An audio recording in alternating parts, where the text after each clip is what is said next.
video is for Bobby, just a quick scope of the upstream line at 2248 West Viewmont Way West. Looks like cleared the upstream line of all the debris. You can see there's a bit of a chunk of mortar or something there on the left. Some separation or possibly a hole. You work around that. That's what I'm thinking most of the pea gravel is coming in. That mortar is holding a bit of water. You go up.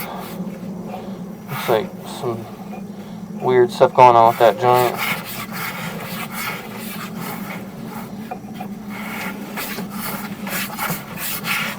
Couldn't really get this gunk out because of that spot of mortar. And then we're at a turn right now. You can't see that, but I can't get past this turn upstream.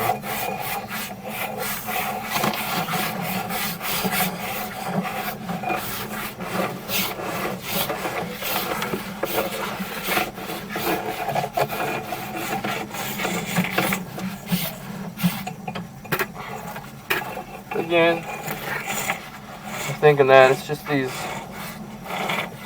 this spot right here. That's our issue. Ending video.